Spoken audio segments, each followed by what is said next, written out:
dissected, but the actual start of the new league year rolls around just about an hour from now. 4 o'clock Eastern, we will turn the page to a new season. As we look at our free agency big board, obviously it has changed a great deal over the last 36 to 48 hours, and it will continue to change as we move through the week. A change, certainly a change, for former Steelers running back Le'Veon Bell, who will now call himself a New York Jet. And oh, by the way, then there's this, as if the entirety of the landscape didn't seem to change. On the news that the New York Giants had decided to part ways with Odell Beckham Jr., they have traded Beckham to the Cleveland Browns, and it did not go unnoticed. You've got Baker Mayfield weighing in. Jarvis Landry had something to say about this. There we go. Everybody, there's a new king in Cleveland, the old king in Cleveland, or I should say concurrently, LeBron James also noticing the fact that Odell Beckham would be a Cleveland Brown. We're glad to have you with us. I'm not going to tell you. Look, we're all here, right? I mean, just say one thing to everybody at the table. Yeah. Happy New Year to everybody. Yeah. Well, Happy New Year, that's Chef. premature. Premature. Why don't we go around the table, everyone give their name, where they're from, and their major? Yes. And that way we can get everybody going. We can do it. I was always told when captain just name, rank, and serial number. Also true. Again, 4 o'clock Eastern. So all these deals that we've talked about, the players who are going to different places, that's all well and good. They actually become official. The ink is dry, so to speak, at 4 o'clock Eastern. Again, about an hour from now. All right, Josina, they're still moving and shaking. What do we have with AP? Literally just got a call from Adrian Peterson 10 minutes ago, said that he is going to return to the Redskins. It's going to be a 2-year deal. He said he liked some of the moves that they have made to ultimately try to get to where they're going. I was hoping maybe to get a little bit more with some of the younger running backs and what they're getting, but ultimately he knows where he is and that he can still contribute. All right, fair enough. So Adrian Peterson, Shefty, another sort of big fish today was former Seahawks safety Earl Thomas. And this is a big deal here, Wendy. 4 years, $55 million. That includes $32 million in guaranteed money. Baltimore has a new defensive leader, and we've seen Baltimore lose a ton of talent during free agency. They had to get back some. They did that with the acquisition of Earl Thomas, which will become official later today. Again, 4 o'clock Eastern, the start of a new league year. And this one's going to take a little time for me to get used to, not seeing Mark Ingram in a Saints uniform, but who's moving on? Well, he'll be in the purple uniform as well, just like Earl Thomas. Mark Ingram and Earl Thomas are going to be teammates. Mark Ingram's going to sign a 3-year, $15 million deal with the Baltimore Ravens. Yesterday, the Saints landed Latavius Murray. That freed up Ingram. He's going to go to Baltimore. He's going to be the lead back with Lamar Jackson. Bam! In the Ravens offense. Bam! Bam, Mort. Lamar Jackson may actually be the lead running back when that's all said and done. If we're being honest about it. And if he is, that's a problem. Well, that's actually a bigger discussion we should have. Yes, it is. Well, let's first talk about Mark Ingram and the role he'll play, and if you feel like this is a good fit. Teddy, for both sides, player and team. It's a run-dominated scheme, a run-dominated offense like Trey's talking about with Lamar leading the way. You're playing true 11-on-11 football. You get a downhill runner in Mark Ingram that can do a lot of things and pick up a lot of yards after contact. It's a strong signing, but I'm more impressed with getting Earl Thomas there because it's defensive help they need. Without a doubt, and when you lose some of the pass rush and C.J. Mosley that they lost, and on top of that, what Cleveland did, you better have a guy in the middle of the field that can cover some ground. And Earl Thomas, when he's healthy, to me, he covers more ground back there than anybody in the National Football League. So I like what they did back there. I'm just wondering who's going to rush the passer for Baltimore right now. I just need to know that. That's a great point. Zadarius Smith is gone. He led them in sacks. Terrell Suggs led them in batted passes. Eric Weddle led them in snaps. They have lost a ton on that defense, which means there's going to be even more pressure on that offense to perform. And they still have a draft that we have to wait and see how that plays out. You mentioned Earl Thomas. Probably nobody has played center field better than that. They used to have a pretty good center fielder named Ed Reed. He's not quite Ed Reed's caliber, but he's up there. Yeah, he is. Again, though, perhaps the most headline-making move was not one that came per se out of free agency, but a trade. You can see the back page of the Daily News. It was funny. I live in New York. I woke up in New York this morning. I can tell you it was what everybody was talking about. The back page saying, what? Which is, I think, a lot of what people were saying as Odell Beckham Jr. moves on to the Cleveland Browns. And Morton Adam, I'll start with you. Before we talk about what that means and what that will look like, how do we get here? Well, listen, these things don't happen at a snap of the fingers. This thing obviously has been developing behind the scenes. John Dorsey, the general manager of the Cleveland Browns, he's a guy who liked Odell Beckham Jr. coming out of LSU. And now he also has Jarvis Landry, as we know from last year from LSU. They were teammates at LSU. We mentioned yesterday how Adam Henry, the receivers coach of the Browns, was their receivers coach at LSU. And they wanted to what? They want to surround Baker Mayfield with as many explosive, skilled talent players as possible. And they did it, and they did it without paying, but we don't think it was a dear price, right? I mean, pretty reasonable. 1 and a 3, yeah. And Jabril Peppers, especially considering that the Browns were calling the Giants, other teams were calling the Giants to try to pry loose Beckham, and the price was said to be very steep because they were hesitant to part ways. As it was, they were just playing poker. Yeah. Because I think their intent was to trade Odell Beckham Jr. as soon as they had an offer. Because if you go back to last year, at the owners' meetings, they made it known that they would take 2 1s for Odell Beckham Jr. Correct. He signs a new deal, and after signing the new deal, he's questioning the offense, questioning whether he'd want to play in New York, questioning the quarterback. I think that they decided they are better off moving on. You heard the general manager, Dave Gettleman, say, it's my job to get rid of distractions. He clearly felt like this was a distraction. And now Odell So Beckham the question Jr. I would ask, why even sign him to a new deal then? That's like, the real I think key. that's why what would we even everybody's sign asking. him to this long-term deal? And ultimately, why would you pass on the quarterback last year to take Barkley and then draft another quarterback this year, presumably we think? Like, that's pretty Yeah, question. but we could do that, say even with the Browns. Why did you pass on Carson Wentz? Why did you pass on Patrick Mahomes? That was a Why did you different pass regime, on though. Deshaun Yeah, Watson? you're right. No, but what I'm saying though is that you can find your listen. When they see a quarterback that they want, they will pay the ultimate price to go get that guy. And you can argue the Sam Darnold thing all you want, but I think the bigger issue is, do they have enough players to even compete? I talked to somebody in the league, and not somebody in the league, but somebody who's a wise man in the NFL, and he said they need about 20 players. Well, that's the thing, Lou, isn't it? Isn't that the case? I mean, Dave Gettleman said, I didn't sign him just to trade him. Sure looks like you did that at this point. That's the thing. What they did last year doesn't seem to jive with what they're doing this year. Yeah, look, they made a bet on what they thought 2018 would look like with the quarterback that they had, all right? They thought that they could go ahead and rebuild and at the same time compete. They thought they could balance both. And what happened was the offensive line didn't pan out the way they needed it to. Odell and the wide receiver core overall didn't have the kind of explosive season that they needed it to. Defensively, things started to fall apart on that side of the football. So now what happens? After you go ahead and you commit $21 million in cash to this guy in 1 year, you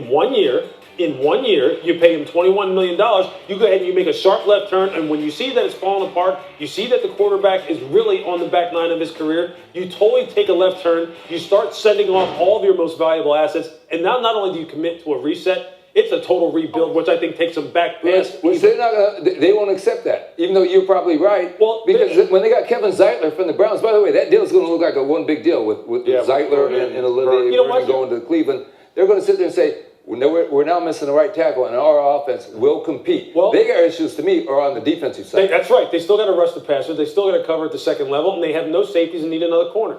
Jojo? Other than that, they're fine. I hope. Yeah, other than that, Mrs. Lincoln, what's the play? Josina? I'd like to say that, there was a source that had been adamant even prior to the end of the season that Odell was always going to get traded. And the question that you asked was a very apt question. So he was signed to an extension, 5-year, $95 million. So then why? So my answer to that, Stephen A. just asked me that, is because adversity still happened. This club is still 8-24 in 2 years. They still continue to lose. And some of the things that Odell illuminated got even, I think, more into, focus even after he spoke. I did speak to him last night. We were texting back and forth right as the news came down, and his first reaction was just wow, because it wasn't something that was still in his realm of thinking in terms of it being that team. Thought it was a possibility that he could get traded, but wasn't necessarily thinking it would be that team. And then as I was talking to him after it happened, you could just hear the surprise in his tone. His wheels were still turning. But ultimately, he said yesterday that Jarvis Landry called him and said, listen, the head coach wants you. The GM wants you. Like, this is a place where you are very much wanted. And then he said, general manager Dave Gettleman called him and said, I'm going to trade you to the Cleveland Browns. And even as I was texting with him a couple of hours ago, I asked, you think, this is going to be an opportunity for you to ball out with Baker Mayfield. He said, yeah, I know that. So he is excited about the pieces that are on that team when you're talking about having Nick Chubb, having Baker Mayfield, having Jarvis Landry, and all the other interesting pieces that Dorsey's also added to the team. So he knows that it's a great opportunity to accomplish some things that he wasn't in New York. Well, yeah, there's really two sides to this coin, and we can get to what they're doing in Cleveland now. But from a New York perspective, Booger, I mean, to Josina's point, they had 8 wins. The only team over the last 2 years that had fewer wins was the Browns, and they took a bye year. in 2017. Yeah. Okay, the DNP coaches they didn't play for a year. They were 0-16. That's a clearly different team now. But for the Giants, you have to ask, what is the plan going forward? How do they do this when you're when you're trading away young players in their prime on the offense and defense, and you're saddled with a $20 million cap hit for a 38-year-old quarterback that is clearly in his twilight? Well, I think that's the biggest question. I don't even know if Dave Gettleman knows that. Quite frankly, I can't tell you, because you go back to when this started by taking Saquon Barkley, signing Odell. You passed on a quarterback last year. Now you're in a position to take a quarterback this year. Ultimately, they gave a receiver 5 years and $95 million that they were tolerating. Okay, we all know Odell's talent, but they were tolerating him. He now goes to Cleveland, and in the stroke of a pen, he goes from being tolerated to being celebrated. Yeah. They want him in Cleveland. Oh, Now, they're excited. if you're Until what he brings you Until there's a reason why this deal happened. We all know Odell Beckham Jr. is an elite wide receiver. We know what he can do. But it was obvious, because this story has not gone away for years now, that they were looking to shop Odell Beckham Jr. And look, he's the winner in all this. He played this so right. He got everything he wanted. He got his money. Now he gets to play with his best friend, with his former coach, and it all works. But looking at it from a Giants perspective, and we're all saying the same thing, Dave Gettleman doesn't know what he's doing. I didn't say Look at his background, right? He's a scout. Why don't you? Yeah. What do scouts like to do? They Trust with Dave Gettleman. We're not When finished. We're not finished. a week They earlier, like- you're talking we're not about not finished with trading this. Odell We're not Beckham finished with Jr. Yeah, And then you I think trade that's Odell the bigger Beckham issue. Jr. I'm a player left in the aftermath in the locker room of the New York Giants looking at Dave Gettleman. Now, is anything that comes out of your mouth right now? Can I trust you? Well, There say you go. one thing and do You're another. Sterling Shepard all I'm waking up saying is this that- morning. You're like, wait, where did everybody That's right. just go? That's right. All I'm saying to is the March. media. Let's let them go through the free agency. Let's let them go through the draft, and then That's, see what you know, we that's, point. that's great. 13 draft picks. They have capital to do whatever they want in the draft now. They have to make the most of that going forward, and you have to think at some point that will include There's a no quarterback. way. But That how you, listen, there's no way you do this. There's no way that you can reasonably go ahead and present to an owner that I'm going to burn through $21 million of your cash. Yes. John Not Mayer. cap space, your cash for 1 year for a guy, and then I'm going to trade him off, and we're just going to keep moving on down the road, and no one's going to have to answer for that at some point in time. That's not a plan. That's not. You don't sign a guy like that and then give him $21 million in cash and then send him down the road and tell me you have a plan. And they still get more you just money. don't do Right. that. And You on don't top of do that, look at some of the moves that Dave Gettleman has made so far. I'm going to give Nate Solder $15 million a year. That didn't work. That's been terrible. Okay, I'm going to That did draft not Will work. Hernandez. He's going to be the stocky guard. That He didn't played work. better at the end of the year. played Early better, on, yeah. Yeah, it was bad. early on it didn't work. bad. Now, Jonathan Stewart. Stewart, I mean, we can go on and on, but the moves, name me a good move that he's made. Like, I'm having a hard time finding Well, one. Would you say Jabril Peppers replaces Landon Collins, cheaper, younger? Yeah, I mean, the funny thing about that though is we're going to get rid of a box. I mean, I'm trying to Landon Collins leads the league in tackles since Yeah. 2015. And he's You've got gone. Eli Manning Yeah. Three-time now Pro on Bowler. the way out Yeah. with no Odell Beckham Jr. And you're exactly right. And now you've got that's going to be a problem for Eli because the numbers are clear. When he's not there, Eli Manning since 2014 has the second worst QBR in the NFL, second to a guy named Blake Bortles, who has the holy trifecta of awfulness for a quarterback since he was drafted. Most interceptions, most pick sixes, and most total turnovers. Now, and by the way, real quickly, I think this is right with our researcher John. With that cap hit, Odell Beckham Jr. counts more dead money as one player than except all but 5 teams in the NFL in total. Granted, one of those teams is the Pittsburgh Steelers because they have their own dead money they're dealing with Antonio Brown, but Le'Veon Bell is also out. Le'Veon Bell has taken his talents to the Big Apple. As you know, Bell has agreed to a 4-year, $52.5 million deal with the Jets, which could be up to $61 million. The deal includes $35 million guaranteed, but here's how it broke last night with Adam Schefter on Scott Van Pelt. Enjoy, everyone. Hi, Adam Schefter. At this late hour. Oh, whoa. I thought we were going to talk to you on the phone. Getting mic'd up. Whoa, who knew? How do I get to the chat? My understanding is you may have to sleep at some hour, and it's typically when we're on TV. Which one's the burner? Which one? What do you got for me here? Someone's calling me. Am I allowed to take it or not? You do what you want to do. Hold on a second. I got to take this. Hold on. Turn his mic off. Mic off. Mic off. Not a hot mic. What are we doing? Okay, so Le'Veon Bell, ready? Bam for a second. I was a minute ago. Texting. This is compelling. There's Stanford Steve. Okay, here we go. There we go. Numbers. Le'Veon Bell, 4 years, $52.5 million with the Jets. That's how it happens, folks. That's how it happens. Hey, I see you, Skeptic. you should have seen this afternoon. I mean, when you heard me say Bam at the start, I actually witnessed That was another little thing we'll get to I feel like we later. could have a race here who had a better breaking news moment on live TV. Your Landon Collins was awesome too. So They're all job good. well done, both of you. Everybody's on the podium. Let's just put it that way. So there's two real questions here with Le'Veon Bell. One deals with the team he's going to, and one deals with the situation that Le'Veon put himself in. Where do we want to go first? Well, listen, the money he's getting is about $13 million average, right? Yeah. You could say the Steelers offered him more on average. Now, he's getting more guaranteed money in this deal. Listen, did he overplay his hand a bit?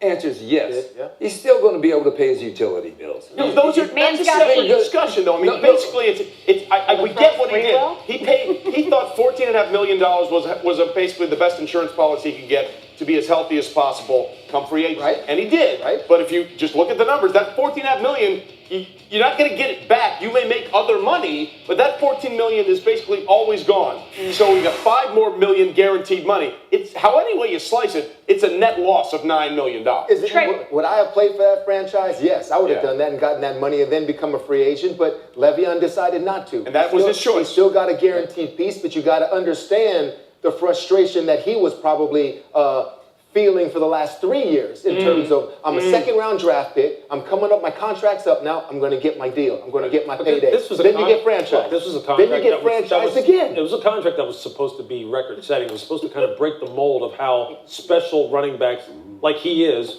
were supposed to be valued. So, look, in that regard, it is a fail because he didn't reset the market. Todd Gurley still has the record as far as total guarantees. He is second right now. He came in right above David Johnson. We'll see how much of it is fully guaranteed because we don't know those numbers. But you're right, it is a net loss. Well, it and is. to your point, those are his words that he wanted, not yours. That's right. You know, he was very clear about the objective to set the market and to be paid like an offensive weapon book, as you talked about, and not just. And we talked about this yesterday, Wendy, about how there were GMs and coaches in the league who thought that his market was between that $11 and $12 million. And when I spoke to someone with the Jets, they said that was actually the 12 was the number they were coming in at, and then the Anthony Barr move helped add a little bit more money to it. So that actually wound up helping his deal in the end. But we were talking at the start of it, he was only really going to get in that $12, $11 million range. The market is still being set by Todd Gurley, by the way, and you can't tell me what Gurley, the way it happened the end of this year, and the $45 million he got in chronic knee problems we may be facing with Gurley, that had to affect the market for Le'Veon Bell some way. More news coming out of Oakland, another person added to the wide receiving corps for Derek Carr. Trey Terrell Williams, the wide receiver from the Chargers, is intending to go to the Oakland Raiders, a team that had been interested in him all along. People wondered if he was going to wind up there with the Raiders having traded for Antonio Brown. So you begin to look at the body of work that Mike Mayock, the new GM, and John Gruden, the head coach, have done there in Oakland. They've gotten Derek Carr two new wide receivers, Terrell Williams and Antonio Brown. They've gotten him a new left tackle in Trent Brown. And they've gotten him, of course, And they have 3 first-round picks to play with. I love how Oakland found some money all of a sudden. Exactly right. Antonio Brown has a lot to say on social media. Y'all be quiet. He'll be officially introduced as a Raider. We can't wait to see what he has to say. We'll take you there live when that happens. And Odell Beckham Jr., the undisputed king of the one-handed catch, going to be making a splash in Cleveland. Later in the show, we'll be showing off his best plays ever. Also on a full day of breaking news and trades finalized, Kyler Murray had his pro day, which is for the Heisman Trophy winner. Did he weigh? Did he measure? What did he do? We'll take you to Kyler Murray's pro day next. We are just getting underway on which will be a lot of fun, I think.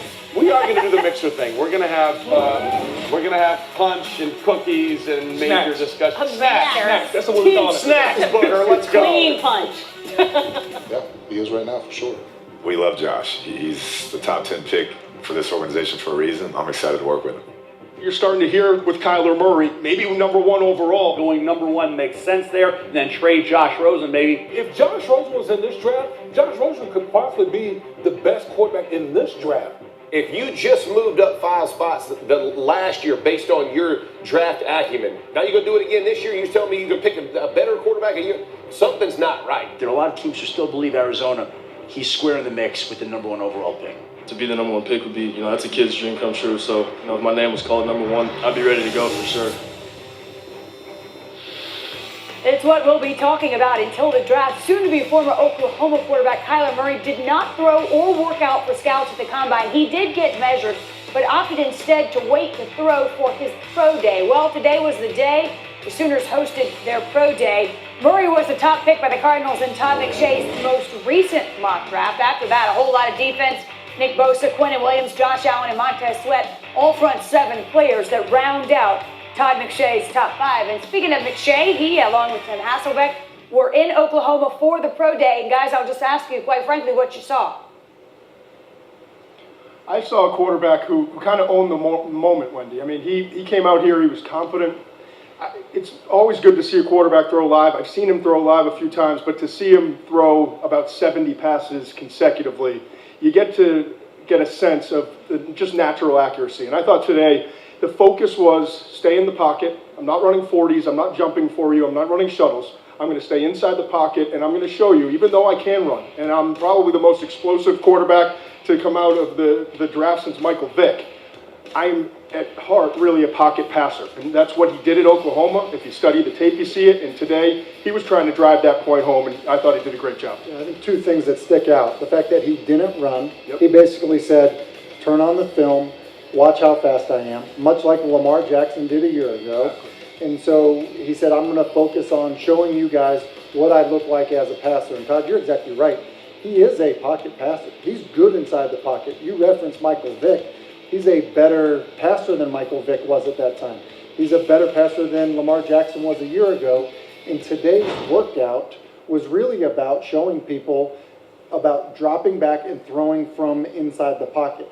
A lot of times you see these workouts, you end up moving the quarterback around, kind of like second reaction type plays. There was none of that. They moved him one time, and it was kind of on a little half roll as if he was throwing a backside post. That was it in the workout. Everything else was as if he was dropping back from under center and maybe just kind of being in a situation to show what it's like to throw on rhythm. I thought it was interesting talking to him, too. The confidence that he had. It was like he had the answers to the test already. It's like he's meeting with the New York Giants tonight. They have the 6th overall pick. Could they trade up for him? Absolutely. Arizona's been, rumored. There's a lot of speculation. Number 1 overall to the Arizona Cardinals. It just seems like he's good. Like, I got this, and the way he carried himself. I know there's been the reports coming out. The interview process didn't go well. I thought, first of all, it was harsh. Second of all, I just don't think it was accurate. And I think when you get to know this young man, he's a competitor. He just likes the ball. And it's not really about all the hype and all of that. And he's very different. I talked to Lincoln Riley today, and he said point blank, he is not Baker Mayfield. And that's not a bad thing. It's just different. And people, I think, are waiting to see Baker Mayfield and all that energy and kind of in-your-face type of attitude. And that's not who he is. But he's still really poised. He's a leader by example. And I think he showed his toughness and the ability to handle adversity all year long. He's an amazing football player. You referenced the interview process. Listen, I talked to some people from the Giants, and there was a big contingent from the Giants here, including the head coach and people in their front office. When they, talk to players at the Combine, they stick to just football. So the fact that they're meeting with him tonight is going to be much more than just X's and O's. It's more about getting to know the guy. So to your point about some of those reports about how his interview process went, just starting basically in terms of a team's evaluation of the guy in his personality. Wendy, that's all we have from the Oklahoma Pro Day. If you didn't know, he works for ESPN. Yeah, we were a little unclear. He's a company guy. I thought he was a point guard. I've always been a big fan. Seeing what his bench was from his pro day. I'm very impressed with him. Listen, you heard Todd reference it, and it's what everybody's talked about in terms of the draft. Obviously, this kid's talented. He's committed to the NFL. That was checking the first box, then the height and weight and all that. Where do we stand with the buzz around the Arizona Cardinals? Well, the expectation is they are going to take him with that first pick, even though they took Josh Rosen a year ago. And yes, they like Josh Rosen, but they hired Cliff Kingsbury to be their coach. We know how he feels. I know when he interviewed offensive assistants, including coordinators, he made it clear he would like to run his offense. Kyler Murray is a perfect fit for his offense. And I also know in the interview process at the Combine that the people that matter, the owner Michael Bidwell, the general manager Steve Kine, and Cliff Kingsbury were wowed in every aspect that you would think. Not just personality, but on the board, everything. So I'll be really surprised if he's not the first pick. We heard a lot of speculation about how Kyler Murray did or didn't do during his interviews at the Combine. The one word that one Cardinals official who was a part of those interviews said to me was Kyler Murray was, in their words, unbelievable in the interview room. So if he's unbelievable, that tells you that they're open to it. Now, again, teams went up to them at the Combine and inquired about Josh Rosen. And I almost equate it to what the Giants went through. I don't think the Giants were shopping Odell Beckham Jr.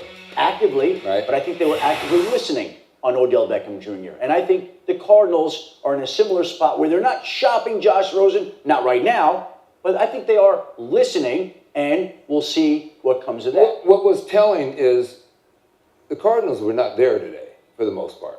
You know, there was no Kingsbury. Right. There was no Pat Kime. Shermer was there, by the way. Pat Shermer was there, yeah. So, and there was also, there was no Hugh Jackson or John Dorsey at Baker Mayfield. On Baker Mayfield. Oh, by the way, and Steve Kime loved Baker Mayfield last year. So all of a sudden, I couldn't get Baker Mayfield last year. I can get Kyler Murray because I got the first pick. You need to stop giving interviews, Kyler. Yeah.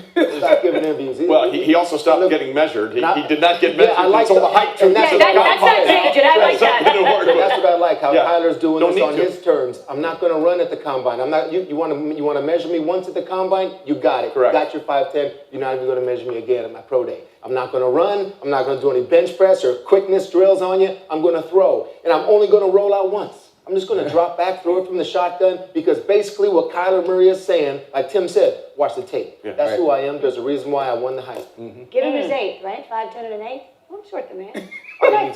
Oh, yeah, 5'10", check. All right, 30 minutes to go until the start of a new league year. We've talked already about Odell Beckham. He is a one-man highlight reel. He's on his way to Cleveland. We'll take a look at OBJ's best plays, and there are plenty to choose from. And free agent veteran safety Earl Thomas heads to Baltimore. Not a whole lot of safeties left. We'll talk about potential landing spots for the rest when we come back.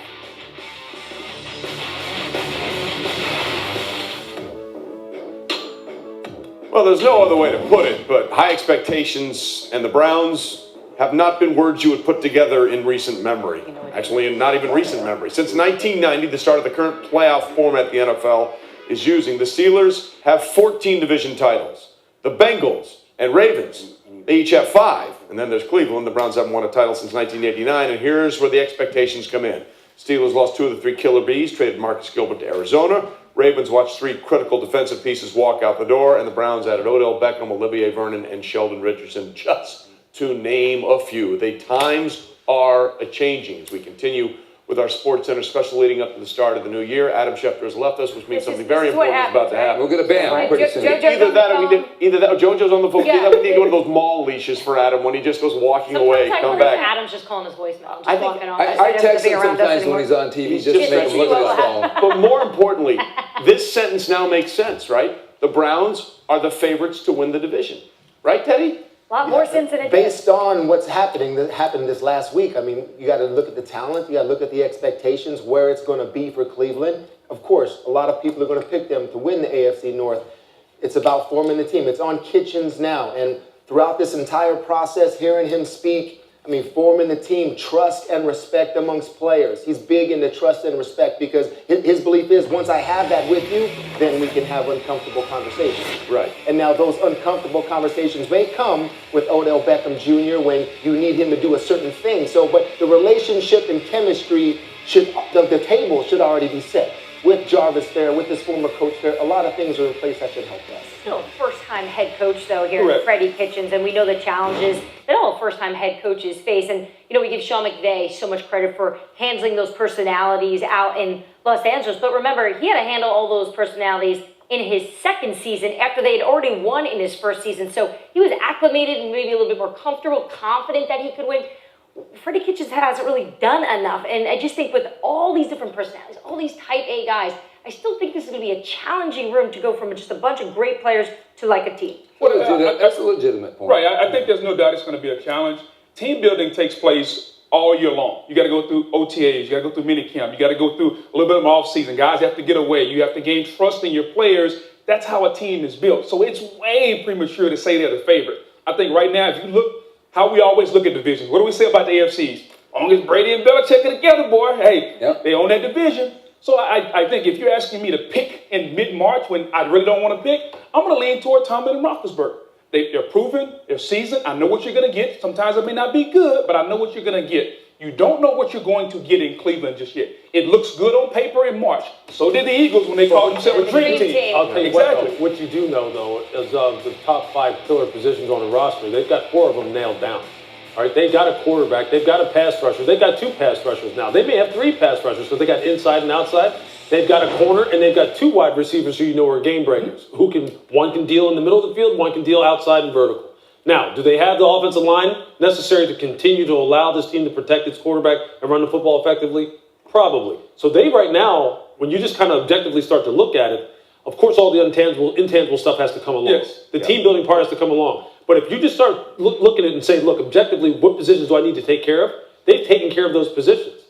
Probably more so than any other team in that division right now, which you haven't been able to say about Cleveland. No, that's where the dynamic has changed completely. When I talked to Jarvis Landry, sorry, go ahead. I'll say a big step in terms of the trust establishing if you've got the quarterback and the quarterback has your back to the other teammates. That I feel that with Baker Mayfield and Kinchins, that they have a relationship, and then Baker's the type of guy that's going to bring everyone else in and say, he is this type of coach. I'll teach you about him. That's when it all starts. Well, let me just add that foundation is already laid. Just to piggyback on that, Jojo, real quick. When I asked Baker what he liked about Freddie Kitchens, he said he does what he says he's going to do. I trust him. And I think that was a veiled shot view as well. Let's be clear about that. I'm not letting you out the door. Of course it was. But at least that foundation is beginning, Jojo, that they have and just to add to that note, because I just remember when we were covering the Browns during the draft, he was a very big proponent of Baker Mayfield. Talked to him many times. He's a big reason why was even in that building, just to add to that point. But I talked to Jarvis Landry when Freddie Kitchens became the head coach, and he said one of the things that he really likes about Freddie Kitchens is that he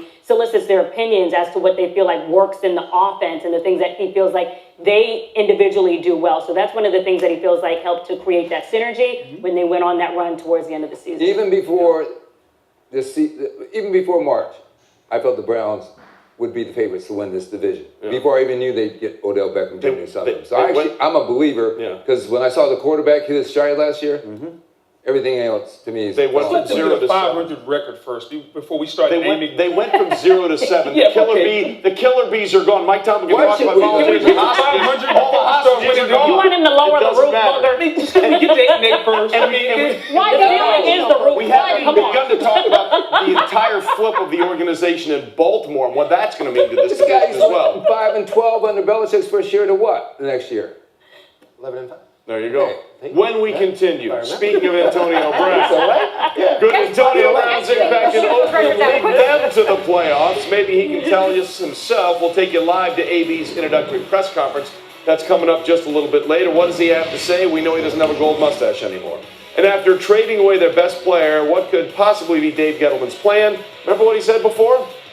I'll say this, it's a repeat of what I said at my postseason presser. We didn't sign Odell to trade him, okay? So I know that's all over the place. It is being replayed. Don't just shoot us one day. Don't do that. Don't just shoot us a lot. I see what you're saying. Yeah. That's different. That's addressing fans. Yeah. That's fans. To be their new GM. One of the most important responsibilities that any GM has is to eliminate internal and external distractions. I'm tired of answering questions about Odell. He's on the team. He's on our team right now. He's on the team right now. Odell Beckham Jr. closing in on a new deal with the New York Giants that will make him the highest paid wide receiver in football. You know, you kind of dream about this moment all your life. To be able to get to this point, it is a relief. They'll finish at 5-11. Another season without the playoffs for the Giants. And not to say that it's not going to work, but I just want to be able to be the very best that I can. And I don't feel like I'm given an opportunity to be the very best that I can. We didn't sign Odell to trade him, so understand that. I am aware of a team in the AFC North that has continued to inquire about him and his services with the New York Giants. Breaking news from the NFL, the Giants have agreed to trade Odell Beckham Jr. to the Browns. Oh, what a long, strange trip it has been. Michelle Steele in Cleveland, certainly a different perspective for Browns fans this afternoon. Not exactly a positive reaction out of New York, but how's it playing there, Michelle? As you can imagine, Wendy, very, very differently in Cleveland. If there's anything that we have learned from this Odell Beckham Jr. trade, it is that Cleveland For as much as LeBron James has done for this city, winning their first championship in 50 years, Cleveland is a football town. In fact, we had a fan roll up to our live shot earlier, ask if Odell Beckham Jr. was inside. He is not. He is overseas. Another fan told me that at the end of the day, this is even bigger than LeBron coming back to Cleveland because everybody is a Browns fan. Now, I can tell you this, just from being around the facility, being around this team, they feel it's a little bit too early to be celebrating, but obviously very happy with the talent they've been able to acquire, including OBJ. The reason that teams love having big stars like this, not just the wins, but the excitement it creates in the fan base. I'm told that this team is actually on track to reach max capacity for season tickets this year, which they have not done since 2014 when they drafted Johnny Manziel. From around the league, their perspective, I spoke with another team executive, not the Browns, but who told me that this kind of move shows that John Dorsey is very confident in the strength of his locker room and the ability of his coaching staff, including Freddie Kitchens, to handle a big personality like Odell Beckham Jr. He's a guy that they feel is going to be very successful here in Cleveland. Wendy? Exactly what Browns fans are hoping for. Michelle, thank you. What a difference a season makes. We'll continue, of course, to follow the reaction in both cities. We'll also hear from Antonio Brown. He's a member of the Oakland Raiders. He has a press conference at 4:30 Eastern, and Le'Veon Bell taking his talents to the Big Apple. We'll talk about what that may mean for the New York Jets. Just over 9 minutes to go until the start of a new league year.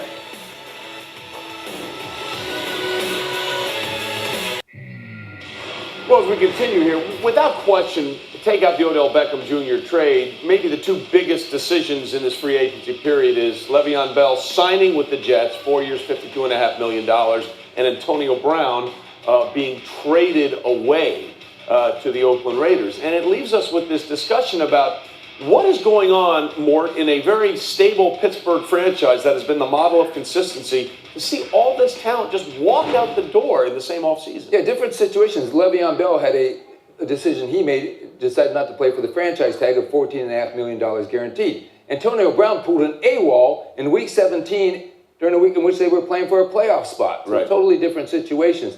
But the one thing about Bell and Brown, I use a stat, when they were together against the New England Patriots, they were 0-5 during that stretch. So I'm not sure that they can't replace these guys. And they, in a way, they already have, because they've got James Conner in the backfield, and they've got Juju Smith-Schuster, who's been great, and no team has done a better job of drafting wide receivers in the mid-rounds without question than the Pittsburgh Steelers. They do it every single year. Maybe they'll do it again. Brown was one of those. Emmanuel Sanders was one of those. Mike Wallace was one of those. Now that falls on James Washington, who was very productive at Oklahoma State. All right, we are coming up close to the clock. We have hats and confetti and champagne. We're going to get hammered. No, I'm kidding. I'm kidding. Oh, there's the 2019 NFL Free Agency Board. It has changed. Things have moved. And you know what? In about 16 seconds, it's actually going to be official.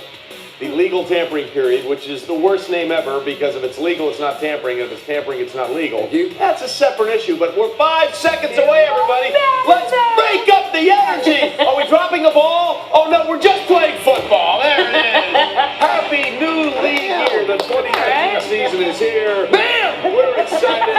Bingo. Should we have, like, confetti? I think you could argue we definitely dropped the ball. Didn't we have a budget? Do we have a budget for confetti and fireworks? No. Wasn't that some of the things? That's the old days, Well, we got JoJo snacks. We got that. I bought those. We're excited about that. Trust me, it didn't go there. Okay, let's go through some of the big things that have happened, including Le'Veon Bell, Adam going to the Jets. Yeah, obviously a big deal for the New York Jets trade. They get arguably the top offensive free agent on the board, a big addition to their ground game. They lost out on Anthony Barr, but they get Le'Veon Bell 4 years, $52.5 million with $35 million guaranteed. A big deal for the New York Jets and Le'Veon Bell. So JoJo, Le'Veon Bell's coming to New York. Odell is out and Cleveland back. Yeah, he is going to the Cleveland Browns, who will join there Jarvis Landry, Olivier Vernon, Nick Chubb. So he's going to an offense that will probably give him an opportunity to flourish even more. Giants giving up a first and a third, and also acquiring safety Jabril Peppers to help replace Landon Collins. And a cheaper version of sort of the same player. Yes. Lewis, Nick Foles is going to be the guy at the age of 30 for the Jacksonville Jaguars at quarterback.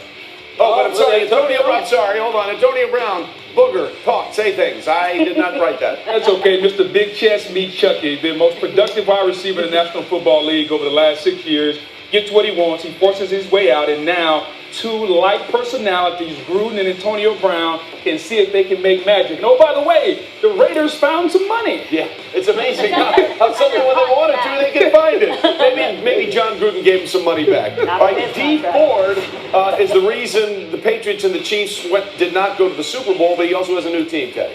Yeah, D Ford going over to the San Francisco 49ers. You want to make an impact, you want to get far in the playoffs to hoist the Lombardi, you got to get after the passer and have players who can come off the edge and affect and disrupt the passer. That's what D Ford did last year. You got Buckner and Armstead inside. Solomon Thomas is there too. Rush coming from inside and out. The Niners got a good one. And now, Lewis, I was so excited about this, so please fill us in. Yeah, on I Nick know Foles you and what were. he can I do know with you Jacksonville. were. I know you were. You jumped the gun. Look, I think this will be the most scrutinized and analyzed free agent signing of this period. Why? Because of the expectations that come along with Nick Foles' arrival in Jacksonville. But they need him to be 2017 playoff Nick Foles, where he's completing 9 yards per attempt, where he's throwing 6 touchdowns to 1 interception, where he is distributing the football effectively, especially in the play action passing game. Nick is a big addition to this football team. Remember now, they were only a couple of plays away from reaching the Super Bowl just 2 years ago. They scored only 15 points a game last year. And that's a problem. It will be an upgrade. Meanwhile, all these people leaving, Diana, one player staying where he was last year. Well, here's the thing, Trey. This deal is not done just yet between the New Orleans Saints and Teddy Bridgewater. Sources I spoke with say it's getting close. There's conversation about compensation, but the Miami Dolphins are now in the conversation right now. The Saints still feel like they're going to be able to bring Teddy Bridgewater back. Bridgewater has said publicly he wants to stay in New Orleans as the backup. Where's he from, Dana? But he's from Miami, where he would perhaps potentially go and become the starter versus staying in New Orleans and being the backup to 40-year-old Drew Brees. Very interesting, We'll keep an Diana. eye on Thanks. that. And then Landon Collins stays in the division and gets a ton of money from Washington to leave the Giants. 84 big ones, 45 million of that guaranteed, between 13 14 on the average, depending what year you're talking about. But this is a guy that knew what he was worth when he was departing out of New York, said he wanted to be around that Eric Berry money, pretty much exceeded that, did a good job. This is a guy who also leads the league in tackles since coming into the NFL in 2015, 3-time Pro Bowler. Now he needs to show his worth in Washington. Absolutely. Speaking of safeties, Lewis, the Chiefs lost a bunch of pass rushers in Justin Houston and D Ford, but they get the Badger, Tyrann Mathieu, there to help that secondary. Yeah, safety was their worst position on defense last year. There was no mistaking that. They targeted Tyrann Mathieu. Why? Because he's a 5-position player. Safety, nickel, dime, free, strong safety, great blitzer, solid tackler, great leader in the locker room. They couldn't be happier for what they got for the money in Tyrann Mathieu. And he's only 26. And he's feels 26. like he's been around forever, but he's only 26. Speaking of safeties, Mort, Earl Thomas, the last member of the Legion of Boom that was anyway affiliated with Seattle, he's out and he's in Baltimore. And one of the great safeties since he entered the league, and he's a free safety. And the Ravens have he signed with the Baltimore Ravens, 4 years, $55 million.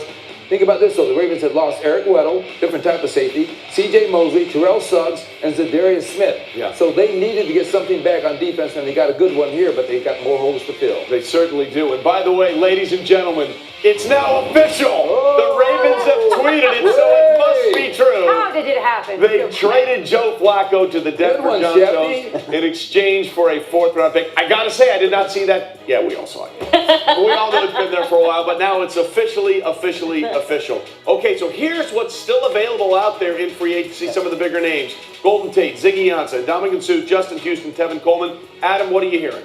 Basically, Ziggy Ansah is going to be visiting the Buffalo Bills first before he goes to the New Orleans Saints. That would be the first visit.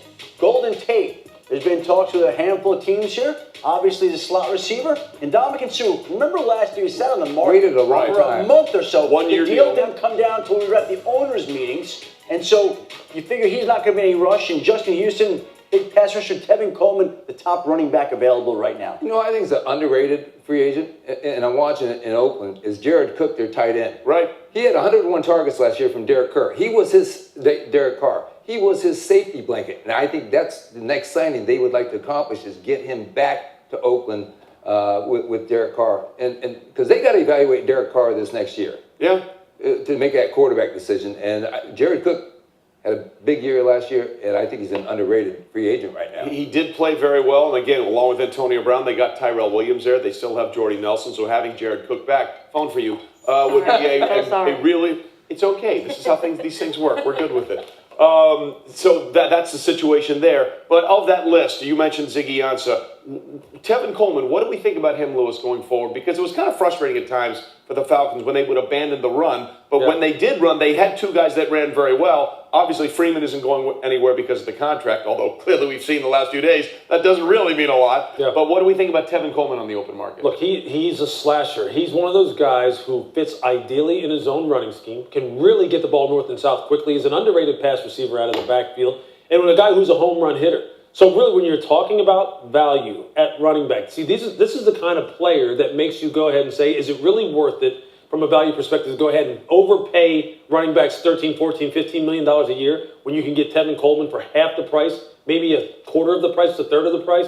This is a solid player right here. He just needs to stay healthy. Yeah, and the injuries. Go ahead, Joseph. No, I was just curious how you feel like Tevin did in the absence of Devontae Freeman with the rushing offense, but when he's trying to carry the low by Yeah, exactly. Well, no, that's a great point. Look, he is a piece. He probably fits ideally in a situation where there's at least a two-back rotation, yes. maybe even a three-back rotation like New England uses. But see, again, that's the argument not the argument, the discussion we're having yesterday. Do you need one horse? Yeah. Do you need one horse, or can you get three for the less. same price or less? Or less. Exactly. When you have multiple, there's less chance for injury. I mean, Right. one guy goes down, another guy can step in. So there are advantages to both. All right, I want to ask you something, because we're all enjoying this, and it's great fun, and it's great fodder with all these big names and all these big contracts that are being thrown around out there. But while all this is happening, as these teams are trying to win, there's one guy who's walking around shirtless in Barbados having the time of his life. Who is that? And that's the head coach, who, by the way, has yet to miss chest day. We should just point that out. Solid work out of him. Bill Belichick, the defending Super Bowl champion head coach, is having the time of his life out in Barbados. And we seem to say this a lot, Teddy. Yes, these big names are interesting, and they grab headlines, and they get attention. But a lot of times, the teams that wait for the first wave to finish and then find the bargains to pick off, like Bill Belichick seems to do every year, usually end up being the big winners when it comes to free agency. Yeah, I mean, unless it's perfect for him, the player that has Lewis brought up these three things: the age, the durability, the character off the field. Those 3 points you brought out yesterday were great. If they have them and if they fit the scheme perfectly, he will pay. I remember Roosevelt Colvin was big for us. It was like, whoa, they got him early, they got him right away, and they gave him a good contract because they believed he was perfect in the 3-4 system that we were running. And of course, he did some good things before he got hurt, came back and still did some things for us. But unless it's that perfect fit and you got that right age and he knows you're going to fit in, he's going to wait. And he's going to sit back and then watch all the overspending happen and then pick up the scraps and coach them up to be diamonds. That's the same model that Chris Ballard, the general manager with the Colts, that's the same model he's using as well. And I think long term it's effective. But Lewis, you have to be a quality talent evaluator to make that work, and you have to be prepared. And those are two things that Bill Belichick is. So he leaves no stone unturned, so that when you get to that second or third tier, he knows who they are and what they can do. Great point, Wendy. And even more so, it's about the most important phase of all of this. This is all fun for scouts. I mean, right now they're in their glory, right? They're all in there in these meetings going, I want him, I want that guy, I want this guy. The most important part, though, is as soon as OTAs and minicamps start, that's where Bill separates himself, Teddy, and you know that. It's then going, okay, it's great for us to sit here in the boardroom and talk about these guys. Now, we get them out in the field, or rather, when we get them in the first install meeting, how can I sit there and connect with you to say, this is how I need you to play for me now? Then how do I correct you? Then how do I call the game when we're actually on the field? Am I putting you in the right spot? And you know what? It can wipe out an entire offseason if you don't know how to do that. Yeah. He knows how to do it. That's why he's got like just rings and what's his boat called now? 5,000 rings. What is it called? That's exactly what it's called. To your point, not only Roosevelt Colvin, what was the one splash he made a couple of years ago? Stephon Gilmore getting the cornerback out of the division, and he kind of paid some pretty big dividends. Age, durability, football character. You mentioned Belichick and character. Let's touch upon it with Cleveland, because I've heard a lot of people say that's a lot of character red flag guys on one roster, and with the new head coach and Freddie Kitchens, Belichick, he would bring in one of those guys, a Randy Moss, Corey Dillon, a Randy Moss. And then Josh Gordon last year. Yeah. But he wasn't going to bring in 4 or 5 of those guys, was he? Right. And it wasn't always just Bill, it was also the quarterback that would help with the character and make sure everyone was on the same page about what was expected. Can Kinchins and Mayfield, form that partnership also. As winning, you must have early dividends. All right? This is who we are. We want you to trust, fall in line, character. Look, we're 2-0, we're 2-1. It works. Let's keep it going. It's only one ball in Cleveland, though. And that's how I'm curious to see how they're going to. That's the thing that Freddie and those guys are going to have to work out. There's no question about it. As Tim Brown told us on Golic and Wingo this morning, 6 to 10 Eastern on ESPN Radio and ESPN2. It's okay to have one Dennis Rodman on your roster. You don't want to have 5. That's the issue going Five will forward. get you in trouble. When we come back, Odell is gone, despite what we heard from Dave Gettleman time and time again. I'll say this, it's a repeat of what I said at my postseason presser. We didn't sign Odell to trade him, okay? So I know that's all over the place. Breaking news this morning. Breaking news from the NFL. Someone's calling. Am I allowed to take it or not? You do what you want to do. Hold on a second. I got to take it. JoJo seems to have something. For sure. It's definitely for sure. The Jacksonville Jaguars are the team that acquires Nick Foles. Landon Collins is going to the Skins. What can you tell us? Defensive help. It's C.J. Mosley, 5 years, $85 million. Breaking news, Antonio Brown is a Raider. It's going to be for a 3rd round pick. It's going to be for a 5th round pick. Trey Flowers intends to sign with the Detroit Lions. That just in, one of the biggest names on the defensive board. There was a team inquiring about Odell Beckham. Giants have agreed to trade Odell Beckham Jr. to the Browns. Le'Veon Bell, 4 years, $52.5 million with the Jets.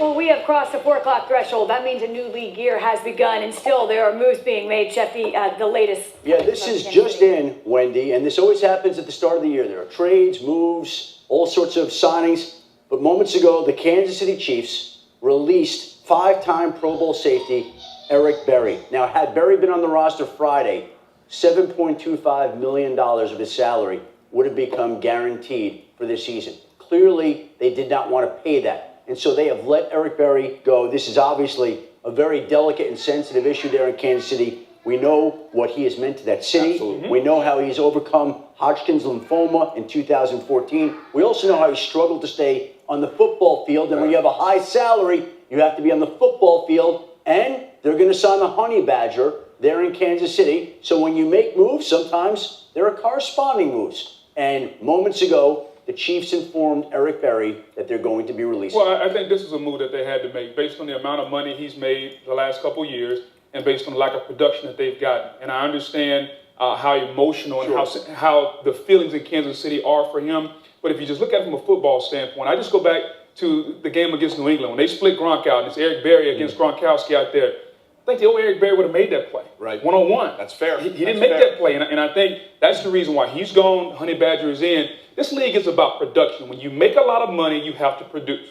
And regardless of how sentimental or how emotional your tie is to that city, money equals production, and they didn't get enough from him the last 2 years. All right, so let's talk about Kansas City here for a second, Lewis, right? Because as you know, they have Hall of Famer Patrick Mahomes under center. We believe the offense is going to be fine, but outside of Chris Jones, they really don't have anybody left on that D-line that can rush the passer. Yeah. Chris Jones was great. They've gotten rid of Justin Houston. Dee Ford is now in San Francisco. Yeah. So they have got to start finding ways to rebuild that defensive side of the ball if they're going to find themselves back late in the playoffs. Which is exactly where their focus is as far as their draft preparation. That's what they're going to be focusing on that side of the ball. They freed up $9.5 million in cap space this year with Eric Berry's release, $5.5 next year. That's where their focus is. And that cap space is going to be coming into play when they sign Hall of Famer Patrick Mahomes.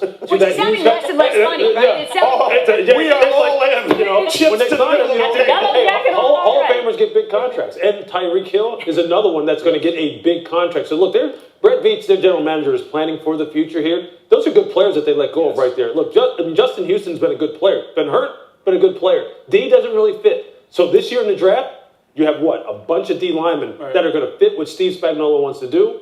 That'll be look, I teased the Raiders and saying they should take 11 defensive players. Right. Look, Brett Veach knows, I'll tell it to him personally. You better take at least 7 players at least. So, you know what? He needs a bunch of defensive guys, too. Just think about the issues they had. Patrick Mahomes, that offense is great. But the question mark, they got rid of that defensive coordinator. You're losing Houston. You're losing Ford. Now Eric Berry is gone. Do we have any confidence that they can stop anybody? You may score 40. Right. Yeah, because pass rushers are finishers. Exactly. They close the game out. They come back. They end overtime drives that win over the AFC Championship. You need those finishing players. They're That's gonna what, find look, them. the draft is huge for them To this that year. point, It's Teddy, huge. what really changed in the AFC Championship when Chris Jones went out in the fourth quarter, suddenly that pass rush that was pretty good for that game, it went south. That game is Yes. one Yeah, offsides penalty away from the Chiefs. Patrick Mahomes. Without question, it is. That's it. Without being. Game's over. Yeah, But that would mask a lot of their deficiencies, though. And by the way, True, but it's still game and over. look, Correct. Look, you know Andy Reid. Do you think any part of them trading D Ford is the idea